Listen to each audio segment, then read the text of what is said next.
우리 말씀 보도록 하겠습니다. 오늘 말씀은 사사기 1장 1절에서 10절 말씀입니다. 같이 한번 읽도록 하겠습니다. 제가 먼저 봉독합니다. 여호수아가 죽은 후에 이스라엘 자손이 여호와께 여쭈어 이르되 우리 가운데 누가 먼저 올라가서 가나안 족속과 싸우리이까? 여호와께서 이르시되 유다가 올라갈지니라. 보라, 내가 이 땅을 그의 손에 넘겨 주었노라 하시니라. 유다가 그의 형제 시므온에게 이르되 내가 제비 뽑아 얻은 땅에 나와 함께 올라가서 가나안 족속과 싸우자. 그리하면 나도 내가 제비 뽑아 얻은 땅에 함께 가리라 하니 이에 시므온이 그와 함께 가니라. 유다가 올라가매 여호와께서 가나안 족속과 브리스 족속을 그들의 손에 넘겨주시니 그들이 베색에서 10,000명을 죽이고 또 베색에서 아도니 베색을 만나 그와 싸워서 가나안 족속과 브리스 족속을 죽이니 아도니 베색이 도망하는지라 그를 쫓아가서 잡아 그의 엄지손가락과 엄지발가락을 자르매 아도니 베색이 이르되 옛적에 70명의 왕들이 그들의 엄지손가락과 엄지발가락이 잘리고 내 상 아래에서 먹을 것을 줍더니 하나님이 내가 행한 대로 내게 갚으심이로다 하니라. 무리가 그를 끌고 예루살렘에 이르렀더니 그가 거기서 죽었더라. 유다 사람이 예루살렘을 쳐서 점령하여 칼날로 치고 그 성읍을 불살랐으며 그 후에 유다 자손이 내려가서 산지와 남방과 평지에 거주하는 가나안 족속과 싸웠고 유다가 또 가서 헤브론에 거주하는 가나안 족속을 쳐서 세세와 아히만과 달메를 죽였더라. 헤브론의 본 이름은 기럇 아르바였더라. 아멘. 이제 오늘부터 사사기 말씀이 시작됩니다. 오늘 본문은 이스라엘 백성이 여호수아의 죽음 이후에 가나안 땅을 어떻게 정복해 나가야 되는지를 이제 오늘 말씀을 통해서 보여주고 있습니다. 출애굽을 이끈 1세대인 리더인 모세가 가나안 땅을 밟지 못하고 이제 죽게 되죠. 이제 애굽 땅에서 많은 어떤 헌신된 일을 하고 정말 출애굽을 하는 또 광야에서의 많은 기적들과 그 인도하심 가운데 있었던 그 모세는 그 가나안 땅, 약속의 땅을 밟지 못하고 이제 요단강 직전에서 죽게 됩니다. 그리고 가나안 정복 세대인 2세대인 지도자 이제 여호수아도 이제 거기서 완전히 전쟁을 끝내지 못하고 이제 여호수아도 죽게 됩니다. 여전히 가나안 정복은 아직 끝나지 않았는데 이렇게 이스라엘에게는요 중심이 되었던 두 지도자를 이제 모두 잃게 되고 각 지파가 각자의 몫을 감당해야 되는 지도자 부재 시대, 곧 사사 시대가 이제 접어들게 되었습니다. 지도자가 부재가 되었다, 어떤 영적인 리더자가 없다라는 그런 의미는 무엇이냐면 불확실한 미래가 그들에게 닥치고 있다는 것입니다. 그리고 방향의 어떤 그 상실의 위기를 맞을 수 있다는 것이죠. 우리가 이제 어디로 가야 될지를 알지 못하는 그런 시대를 맞이했다는 것이고 공동체의 혼란을 이야기할 수 있는 그런 시대가 바로 사사 시대다라는 것입니다. 이렇게 지도자가 부재가 되었다는 것은요, 행정적인 어떤 공백만을 이야기하지 않습니다. 그것은 하나님의 말씀을 듣고 그 말씀을 해석하고 또 이끌어줄 영적 지도자가 사라진 상태를 우리들은 말하고 있습니다. 이제 백성들은요, 각자의 자기의 소견에 옳은 대로 행할 수밖에 이제 없는 그런 시대가 되었고요. 신앙의 기준이 무너질 그런 위험과 공동체가 흩어질 그런 위험이 이제 사사 시대다라고 이렇게 우리는 말하고 있습니다. 여러분, 그런 지도자가 부재라는 것은요, 이제 우리 교회도 마찬가지고요, 여러분들의 각자의 가정도 마찬가지고요, 이 사회, 우리가 나라를 위해서도 기도하고 대통령을 위해서도 기도했는데 그 국가 안에서도 진정한 지도자가 사라졌을 때 사람들은, 그 백성들은, 그 가정은, 그 성도들은 흔들리게 되고 공동체는 방향을 잃을 수 있다라는 것입니다. 세상은 수많은 리더들을 말하고 있습니다. 그래, 우리 대한민국은 맞아. 우리 미국은 그래, 우리 교회는 그런 사람들이 그 사람이 리더자다, 리더야라고 말하지만 그 수많은 리더자가 있다라고 말하지만 우리는 하나님의 뜻을 따라 말하고 이끄는 영적 지도자는 부족한 상태라는 거예요. 이제 많은 한국의 지도자들도 글쎄요, 미국은 잘 모르겠습니다. 근데 뭐 한국이나 미국이나 뭐 그렇게 차이가 없을 거라 생각합니다. 그래, 그 60년대는, 그 70년대는, 그래, 80년대는 그런 영적인 우리들의 아비와 같은 영적인 지도자들이 있었는데, 그렇게 깨어 기도하고 본이 되는 그런 리더들이 있었는데, 이 시대는 어떤 그런 영적인 리더자가 한국교회에 있느냐, 대한민국에 있느냐, 이런 지도자 부재를 말하는 그런 사람들의 목소리들이 있습니다. 여러분, 이 시대에 필요한 것은요, 그것이 가정이 되었든 그것이 교회가 되었든 이 나라가 되었든 이 시대에 필요한 것은 카리스마 있는 리더자가 아닙니다. 하나님께 먼저 묻고 순종할 수 있는 믿음의 리더자가 있어야 될 줄 믿습니다. 저도 이제 미국에 살다가 한 19년 정도 살다가 한국에 이제 6년 정도 사역하다가 다시 이곳에 오지 않았습니까? 이제 6년 동안 한국에서 사역하면서 정말 카리스마 있구나. 어떤 그런 사람들은 약간 비인격적인 그런 목소리를 내는 사람들이 있어요.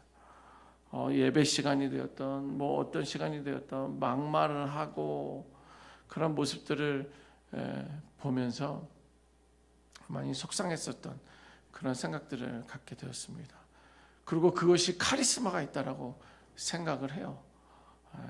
그러나 이 시대는 그러한 카리스마가 있는 어떤 막말을 하고 목소리만 내고 자신의 의의를 드러내는 어떤 그런 리더자가 아니라 하나님께 먼저 묻고 순종할 수 있는 그런 믿음의 리더자들이 세워져야 될 줄 믿습니다.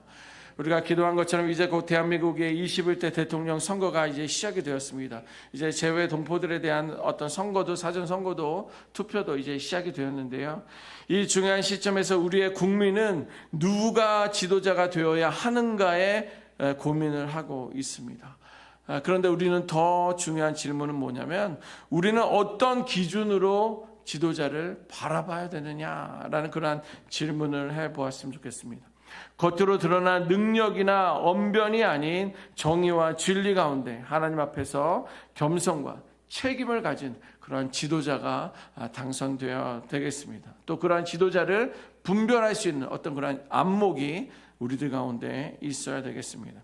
지도자의 부재나 왜곡은요, 단지 행정의 혼란을 넘어서 국민의 영적인 도덕적인 기준까지 무너뜨릴 수 있는 거예요. 대통령이 저러니 우리도 마음대로 하자라는 어떤 그런 생각들을 우리는 가질 수 있다라는 것입니다. 그러므로 지금 이 시기에 우리 믿는 이들이 먼저 해야 될 것은요, 정치적인 어떤 열심에 앞서서 하나님께 열심에 앞서기보다 하나님께 먼저 묻는 그런 기도자의 자리로 나아갈 수 있는 우리가 되어야 될 줄 믿습니다. 놀랍게도 이스라엘은요, 이러한 리더의 공백 속에서도 하나님께 묻는 어떤 신앙의 반응을 보였다라는 거예요. 1절에 보면 이스라엘 백성은 하나님께 어떻게 해야 합니까? 라고 백성들이 묻기 시작했어요. 여호수아가 죽은 후에 이스라엘 자손이 여호와께 여쭈어 이르되 우리 가운데 누가 먼저 올라가서 가나안 족속과 싸워야 되겠습니까? 이렇게 성경은 물어보고 있어요. 이는 지도자 부재의 위기가 반드시 타락으로만 흐르지 않고 공동체 전체가 하나님 앞에 나아갈 수 있는 그런 기회가 되었다라는 거예요. 그들에게는 눈에 보이는 지도자는 사라졌지만 여호수아는 없지만 이제 우리의 참된 지도자인 하나님을 바라보며 길을 찾으려는 어떤 믿음의 길을 그들이 보여주고 있었다라는 거예요. 오늘의 대한민국도 하나님께 묻는 국민, 그러한 교회, 성도가 될 때 하나님은 여전히 대한민국의 주권자가 되셔서 의의 길로 인도해 주실 줄 믿습니다. 이스라엘의 백성이 묻는 질문에 하나님께서는 2절에 구체적으로 말씀해주고 있습니다. 2절 말씀 보면 여호와께서 이르시되 유다가 올라갈지니라 보라 내가 이 땅을 그의 손에 넘겨주었노라 하시니라. 아멘. 이렇게 기록하고 있어요. 우리가 어떻게 해야 되겠습니까? 이스라엘 백성들이 물으니까 하나님께서 말씀하시는데 유다가 올라가라. 유다가 먼저 올라가면 내가 그 땅을 너의 손에게 넘겨주겠다. 전쟁을 너희로 이끌겠다. 너희가 승리케 하겠다라고 하나님께서 그들의 기도에 반응을 하고 있습니다. 사람의 리더는 없어도 하나님께서 함께 하시면 길이 열릴 줄 믿습니다. 진정한 리더는요, 하나님의 뜻을 묻고 그 뜻에 순종하는 데서 시작된다라는 거예요.